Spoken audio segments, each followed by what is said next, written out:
Hey guys, so another late start to the day today. I'm sorry. It's a day. I'm just still having a hard time today. But my throat is still killing me, so I am making tea. And we went out and we did Taco Tuesday with Eddie, and I took the girls bowling because, you know, it's what we do every day. And we were supposed to go see a friend's daughter in her ballet performance, but I am cramping so bad. So we're going to go lay in the playroom and we're going to watch the Lord of the Rings, The Two Towers, and I'm going to curl up with a heating pad and some tea, and we're just going to veg. And I have to think about what I'm going to make for dinner tonight.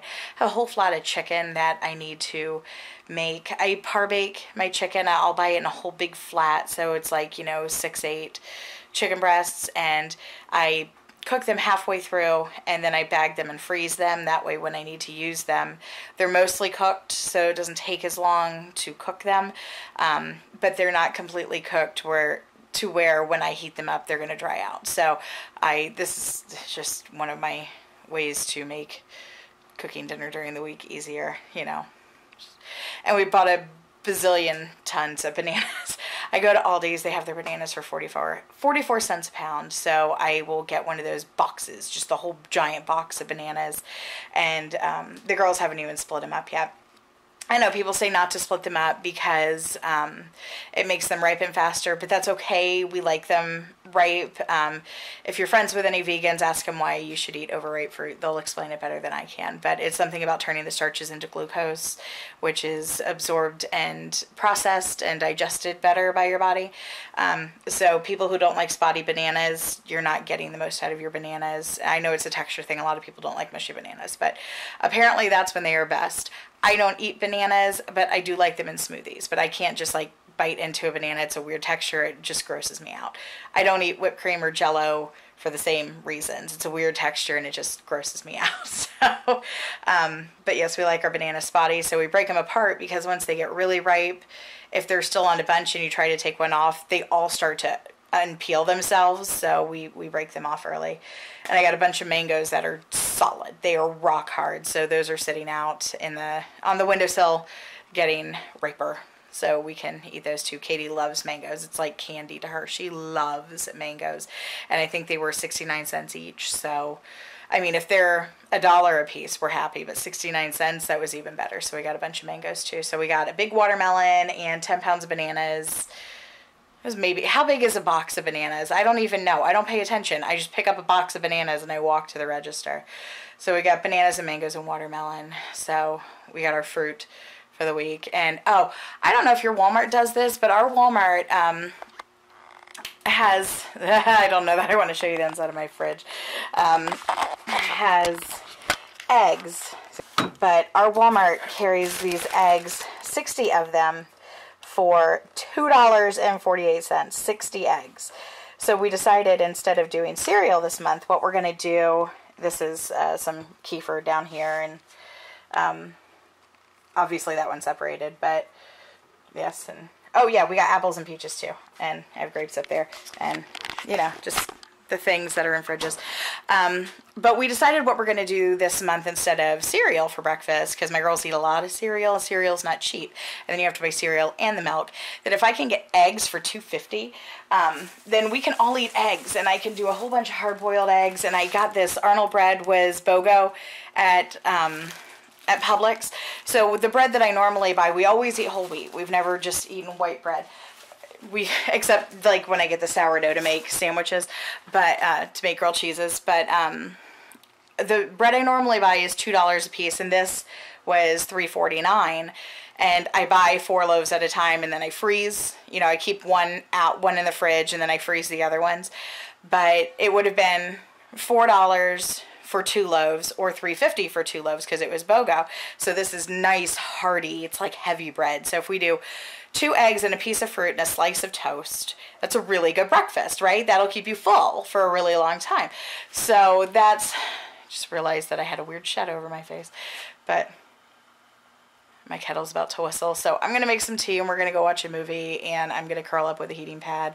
And this is just kind of going to be another boring, you know, this is what we do in a day kind of vlog, but sorry. You know, we don't always do fun things, and sometimes you're just in pain and you need to curl up with a heating pad. So that's what we're gonna do today.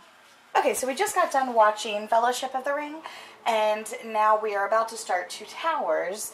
We had to watch the end of Fellowship because Katie fell asleep the other day, and I wanted her to see what happened. And she needed to know what happened at the end for when we start Two Towers. So they have requested some snacks.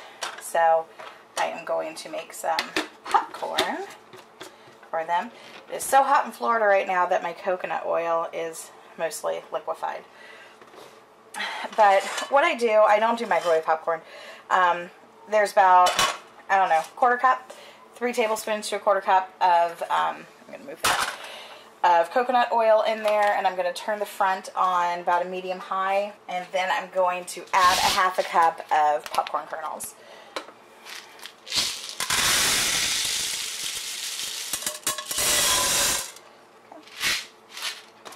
And I typically will just leave the half cup sitting on here because we make popcorn at least a couple times a week. The girls really like popcorn, and if I'm using coconut oil, excuse whatever's burning off my burner,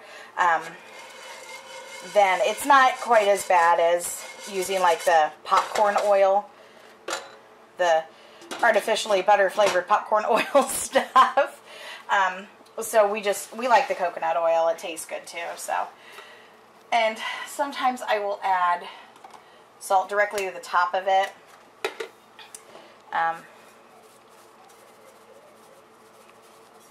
Just a little bit of salt. I don't want to over salt it because, you know, it burns your tongue if you put too much salt on things.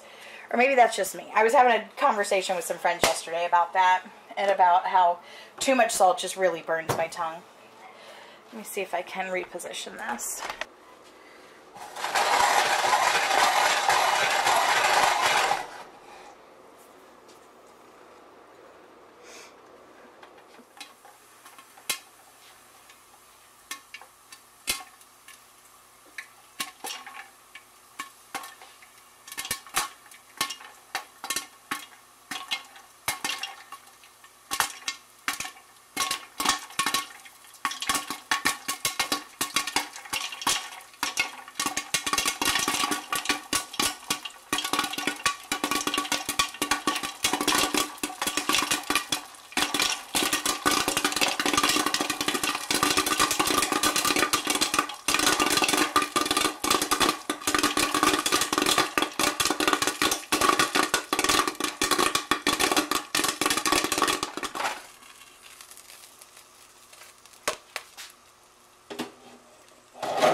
So there you go. That's how we make popcorn.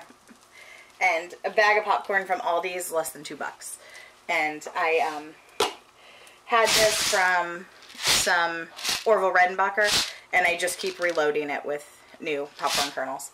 So, but yeah, that's a lot of popcorn. If you look, it's way up the side of my pot here. So, and knock it all over the place. Taste it, see if it's salty enough. Not bad. But as I scoop it into bowls for the girls, I'll just add a little extra salt to it. So this is what I do with the chicken. I have the oven preheating to 350, and I take something salt-free like Mrs. Dash, and I just sprinkle it.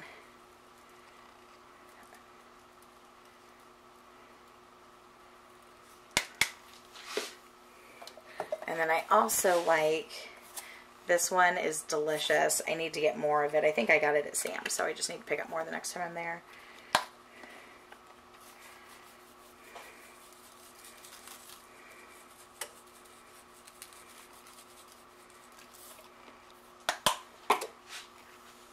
And then I just crack some pepper.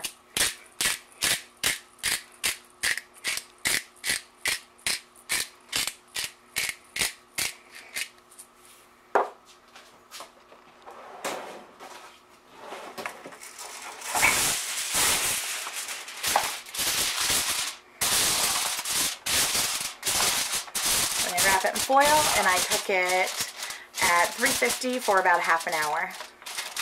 And that way they're halfway done 3/4 of the way done, but they're still not fully done. So that way when I use them again, when I'm ready to cook with them, I can reheat them without drying them out.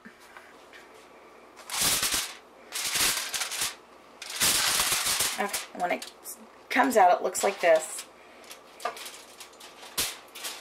It's still pink, but the bottom will be white, the sides are done, the ends that are touching the pan are done. Anything that's smaller is going to be done, and then the rest of it you'll cook when you're ready to use it the next time.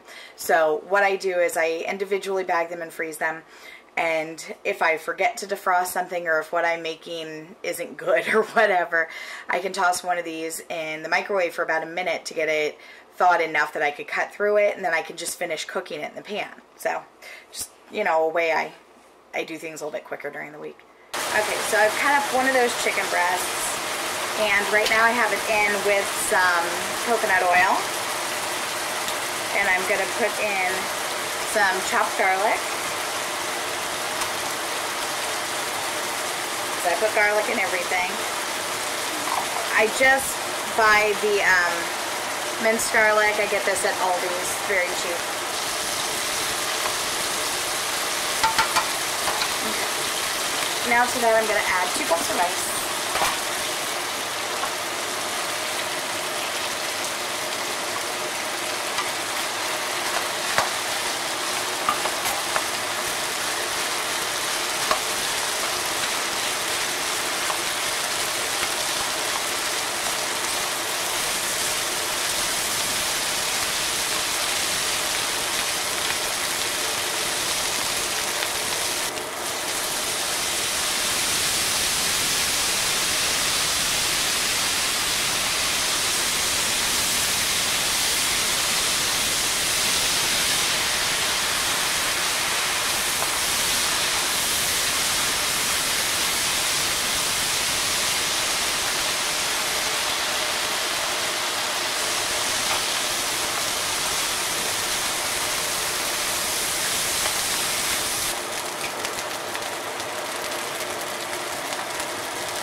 And that is how I make chicken stir fry. I don't know if it's right or not. I've tried to do egg before and it turned out just horribly disgusting.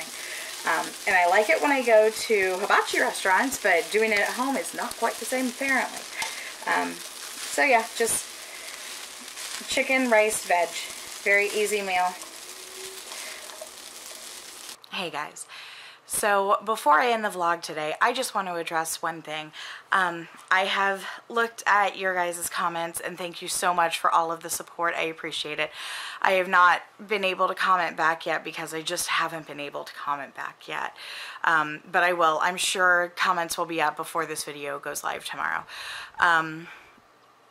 But I just want to address something. I'm going to address it once. I'm not going to address it again after this, and if I keep getting comments about it, I'm just going to delete and block because I'm over it. I'm freaking over it. So every person who feels the need to tell me I'm fat, I have mirrors. I am very aware of my weight. I appreciate your concern. I appreciate you pointing it out to me like I have no freaking clue that I'm fat. I know I'm fat.